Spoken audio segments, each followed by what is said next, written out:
இயேசு கிறிஸ்துவின் நாமத்தில் அன்பின் வாழ்த்துக்கள். இந்த நாளில் ஆண்டவர் உங்களுக்கு தருகிற வார்த்தை 1 சாமுவேல் அதிகாரம் 1:17. நீ இஸ்ரவேலின் தேவனிடத்தில் கேட்ட உன் விண்ணப்பத்தின்படி அவர் உனக்கு கட்டளை இடுவாராக. பிரியமானவர்களே, இந்த காலை வேளையில் உங்களோடு கூட ஆண்டவர் இந்த வசனத்தின் மூலமாக பேச போகிறார். ஏதோ ஒரு விண்ணப்பம் தேவ சமூகத்தில் நீங்கள் அநேக நாட்களாக வைத்து கொண்டிருக்கிறீங்க. என்னுடைய விண்ணப்பத்திற்கு எப்பொழுது பதில் கிடைக்கும் என்ற எதிர்பார்ப்போடு நீங்கள் ஜெபித்து கொண்டிருக்கிறீங்க. பிரியமானவர்களே, சில நேரங்களில் நம்முடைய லைஃப்பில் நடக்கிற சில சூழ்நிலைகள், சில சம்பவங்கள் நம்முடைய இருதயத்தை காயப்படுத்துகிறது. வேதனைப்படுகிற சில நிலைமைகள் கூட நம்முடைய வாழ்க்கையில் நடக்கிறது.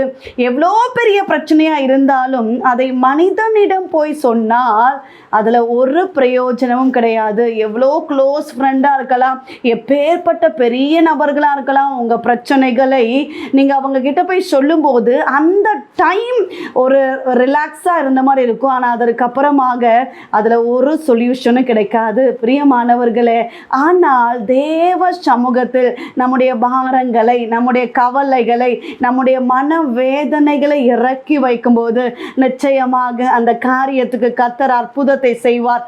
எவ்வளோ பெரிய பிரச்சனையாக இருந்தாலும் தேவ சமூகத்தில் போய் கண்ணீரோடு அழுது நம்ம ஜெபித்தோமானால் நிச்சயமாக நமக்கு ஒரு பெரிய விடுதலை கிடைக்கும். நம்முடைய மனதில் ஒரு சந்தோஷம், ஒரு சமாதானம், ஒரு நிம்மதி கிடைக்கும். பிரியமானவர்களை, ஏதோ ஒரு காரியத்துக்காக தேவ சமூகத்தில் நீங்கள் அழுது ஜெபித்து கொண்டிருக்கிற அந்த ஜெபத்திற்கு கர்த்தர் பதிலை தருவார். இஸ்ரவேலின் தேவனிடத்தில் நீங்கள் கேட்டு கொண்டிருக்கிற விண்ணப்பத்தின் படியே உங்களுக்கு கட்டளையிடுவார். 1 சாமுவேல் இந்த 1வது அதிகாரத்தை நம்ம தியானிக்கிற வேளையில் அன்னாளுடைய வாழ்க்கையில் பயங்கரமான ஒரு நெருக்கம்.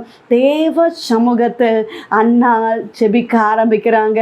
மன கிளேசமான அந்த ஸ்திரீ, வேதனையான அந்த ஸ்திரீ, துயரத்தோடு பாரத்தோடு இருக்கிற அந்த ஸ்திரீ ஆனவள் தேவ சமூகத்தில் போய் கண்ணீரோடு ஜெபிக்கிறாங்க.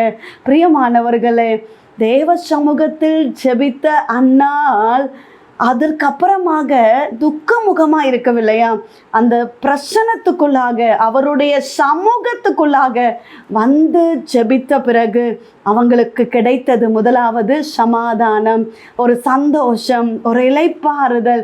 துக்கத்தோடு இருந்த அன்னாளுடைய லைஃப்பில் இப்பொழுது ஒரு சமாதானம் கிடைக்கிறது. துக்க முகமாக இராதபடி அன்னாளுடைய லைஃப்பில் ஒரு நிம்மதி, ஒரு சந்தோஷத்தை ஆண்டவர் கொடுக்கிறது நம்ம வேதத்தில் பார்க்கிறோம். பிரியமானவர்களே, தேவ சமூகத்தில் அன்னாள் வைத்த விண்ணப்பம், எனக்கு ஒரு ஆண் குழந்தையை தாருங்க, அந்த குழந்தையை உமக்கே தருகிறேன் அப்படின்னு சொல்லி ஒரு விண்ணப்பத்தை பொருத்தனையோடு செய்கிறாங்க. பிரியமானவர்களே, இஸ்ரவேலின் தேவனிடத்தில் கேட்ட விண்ணப்பத்தின்படியே அன்னாளுடைய வாழ்க்கையில் அற்புதம் நடந்தது. கர்த்தர் ஜெபத்தை கேட்டார். அந்த ஜெபம் சாதாரணமான ஒரு ஜெபமாக இல்லை. அந்த ஜெபத்துக்கு கொஞ்ச நாட்களுக்குள்ளாக வேதத்தில் பார்க்கிறோம், சில நாட்களுக்குள்ளாகவே பதில் கிடைக்கிறது. சில நாளிலே அற்புதம் நடக்கிறது. உங்கள் வாழ்க்கையிலும் சில நாட்களுக்குள்ளாக கர்த்தர் அற்புதத்தை செய்ய போகிறார். பிரியமானவர்களை, ஜெபியுங்கள். கண்ணீரோடு தேவ சமூகத்தில் நீங்கள் உங்கள் பாரங்களை இறக்கி வைக்கும்போது கர்த்தர் அற்புதத்தை செய்வார். நீங்கள் கேட்டுக்கொண்டிருக்கிற விண்ணப்பத்திற்கு கர்த்தர் பதிலை தருவார். ஜெபிப்போம். எங்களை நேசிக்கிற எங்கள் நல்ல தகப்பனே, இந்த கால வேலைக்காக நன்றி செலுத்துகிறோம். கர்த்தர் தந்த நல்ல வார்த்தைக்காக நன்றி அப்பா. தேவ சமூகத்தில் கேட்ட விண்ணப்பத்தின்படி அவர் உனக்கு கட்டளையிடுவாராக என்று எழுதப்பட்டிருக்கிறது. தேவ பிள்ளைகள் எந்த காரியத்துக்காக ஜெபித்து கொண்டிருக்கிறார்களோ அந்த ஜெபங்களுக்கு கர்த்தர் அற்புதத்தை செய்வீராக, அதிசயங்களை செய்வீராக. தடைகள் எல்லாம் மாறட்டும் ஆண்டவரே. உங்களுடைய கரத்தில் தாழ்த்தி ஒப்பு கொடுக்கிறோம். இந்த நாள் முழுவதும் உங்கள் கரம் கூட இருக்கட்டும். செய்கிற வேலைகள், வருமானங்கள், கையின் பிரயாசங்கள் எல்லாவற்றையும் கர்த்தர் ஆசீர்வதிப்பீராக. கடன் பாரத்தோடு இருக்கிற தேவ பிள்ளைகளுடைய வாழ்க்கையில் கர்த்தர் அதிசயங்களை செய்வீராக. குழந்தை இல்லையே என்று சொல்லி ஜெபித்து கொண்டிருக்கிற தேவ பிள்ளைகளுடைய வாழ்க்கையில கர்த்தர் நன்மைகளை தரும்படியாக ஜெபிக்கிறோம். குடும்பங்கள சமாதானம் உண்டாகட்டும், பலவீனங்கள் மாறட்டும், அற்புதங்கள் நடக்கட்டும், அதிசயங்கள் நடக்கட்டும். கர்த்தர் பெரிய காரியங்களை செய்கிறபடியினால ஸ்தோத்திரம். இந்த கரத்தில் தாழ்த்தி ஒப்பு கொடுக்கிறோம். இயேசு கிறிஸ்துவின் நாமத்தில் ஜெபிக்கிறோம் எங்கள் ஜீவனுள்ள நல்ல தகப்பனே, ஆமென்.